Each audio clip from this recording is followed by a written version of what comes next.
Hello farmers, இன்றைக்கி வீடியோவில் நம்ம எதை பற்றி பார்க்க போகிறோம்னா கோரமண்டல் இன்டர்நேஷ்னல் அப்படிங்கிற ஒரு அக்ரோகெமிக்கல் பிராண்டை சேர்ந்த பெர்மசாக்ட் அப்படிங்கிற ஒரு மருந்தை பற்றி தான் பார்க்க போகிறோம்.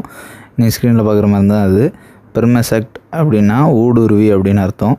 அதாவது இந்த பெர்மசாக்டில் என்ன டெக்னிக்கல் கண்டென்ட் இருக்குன்னு பார்க்கும்போது பெர்மெத்ரின் 25% ஈஸி ஃபார்மேட்டில் இருக்குது.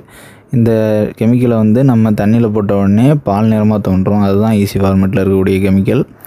அதுமாரி இந்த மருந்தோட ஸ்மெல் கொஞ்சம் அதிகமாக இருக்கும். அதேமாதிரி இந்த மருந்து ஒரு நான் சிஸ்டமேட்டிக் இன்செக்டிசைடு தான். அப்படின்னா இது தாவரத்தோட டிஷ்யூவில் ஊடுருவியெல்லாம் வேலை செய்யாது. நம்ம எப்படி அப்ளை பண்ணுறோமோ அந்த மருந்து படக்கூடிய இடத்துல இருக்கக்கூடிய பூச்சிகள் புழுக்களை மட்டும்தான் இது தாக்கும்.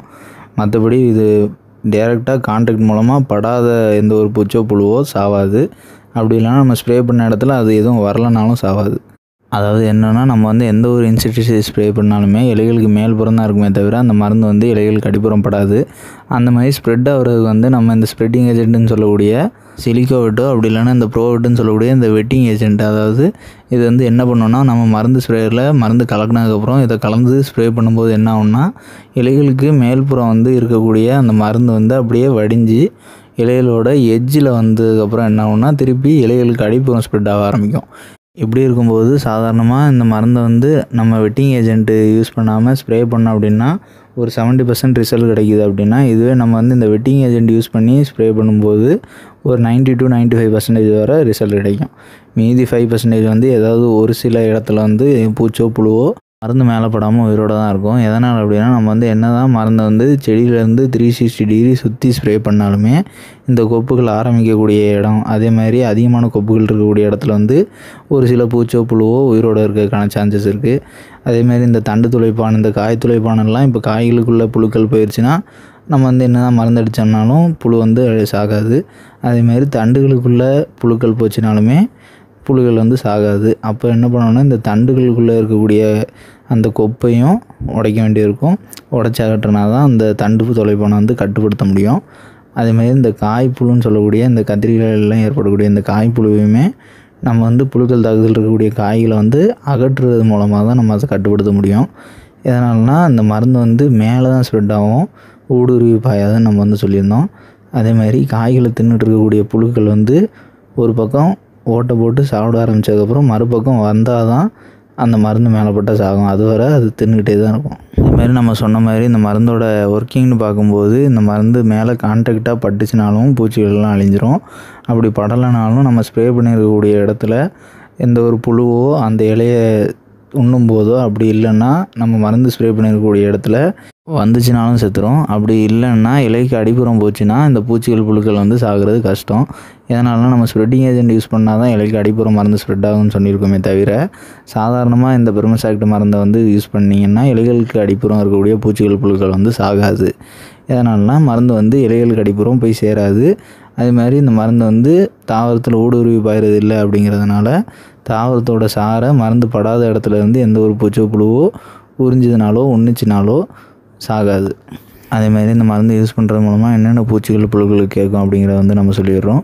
போல் வார்ம்ஸ்ன்னு சொல்லக்கூடிய புழுக்களுக்கு கேட்கும், த்ரிப்ஸ்ன்னு சொல்லக்கூடிய வால்பேனுக்கு கேட்கும், பாட் பாரர்ஸ்ன்னு சொல்லக்கூடிய காய் புழுக்கு கேட்கும், ஷூட் பாரர்ஸ்ன்னு சொல்லக்கூடிய தண்டு புழுக்கு கேட்கும். அதேமாதிரி மைட்ஸ்ன்னு சொல்லக்கூடிய ஒரு சில பேன்களுக்கு கேட்கும். அதாவது எந்த ஒரு பேனாக இருந்துச்சுனாலுமே அது ஆரம்ப நிலை பேன்களாக இருந்தால் மட்டும்தான் கேட்கும்.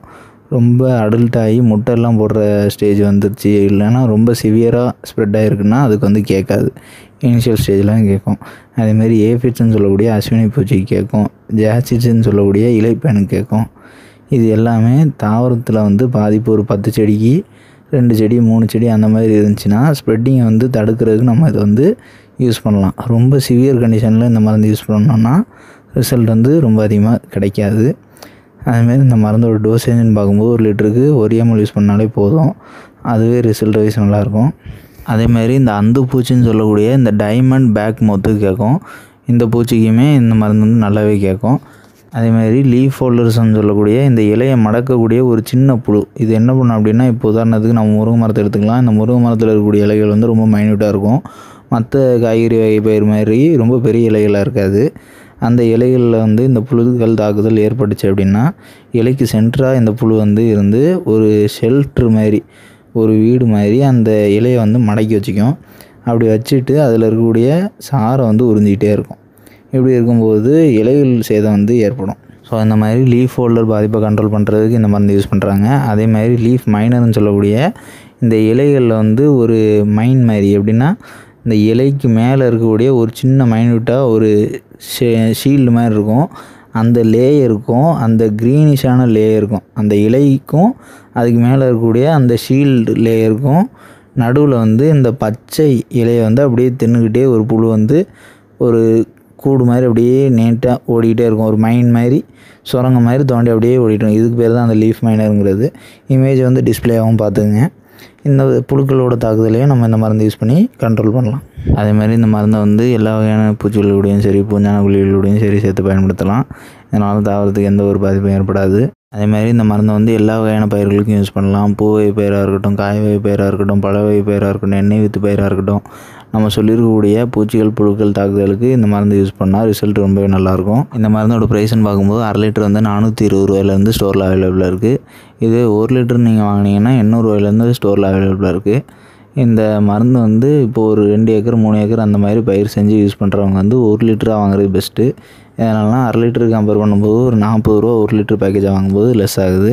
அதாவது ரொம்ப லெஸ் ஆகலை, ஓவரால் ப்ரைஸில் வந்து ஒரு 5% லெஸ் ஆகுது. இருந்தாலும் கொஞ்சம் காஸ்ட் எஃபிஷியன்சியாக இருக்கும். அதேமாதிரி இந்த மருந்தை வந்து அதிகப்படியான விவசாயிகள் வாங்கி பயன்படுத்தி இருந்திருப்பீங்க. இருந்தாலும் இந்த மருந்தை வந்து ஸ்பெசிஃபிக்காக எந்தெந்த பயிருக்கு வந்து யூஸ் பண்ணால் ரிசல்ட் ரொம்ப நல்லாயிருக்கும், எந்த பூச்சி தாக்குதல் புழு தாக்குதலுக்கு வந்து இந்த மருந்தை வந்து யூஸ் பண்ணுவாங்க ஸ்பெசிஃபிக்காக அப்படிங்கிற வந்து நம்ம சொல்லிடுறோம். அதாவது கத்திரி பயிரில் ஏற்படக்கூடிய தண்டு துளைப்பான்னு சொல்லக்கூடிய தண்டு புழுவுக்கும், காய் துளைப்பான்னு சொல்லக்கூடிய காய் புழுவுக்கும் இந்த மருந்து யூஸ் பண்ணுவாங்க. அதே கத்திரி செடியில் இந்த டைமண்ட் பேக் மொத்தம்னு சொல்லக்கூடிய அந்து பூச்சிக்கு இது யூஸ் பண்ணுவாங்க. இந்த அந்து பூச்சி தாக்குதல் ஏற்பட்டுச்சுன்னா என்ன ஆகும்னா, செடியில் வந்து லிட்டில் லீஃப் டிசீஸ்னு ஒரு நோய் அக்கறாகும். அந்த நோய் அக்கறாச்சுன்னா இலைகளெல்லாம் ரொம்ப சுருக்கமாக ரொம்ப சின்னதாக ஒரு கொப்புலேயே 500 இலை அந்த மாதிரி ஃபார்ம் ஆக ஆரம்பிச்சிடும். ஆனால் அதில் காய்களெல்லாம் காய்க்காது, செடியே ஒரு மலட்டு செடி மாதிரி ஆயிரும்.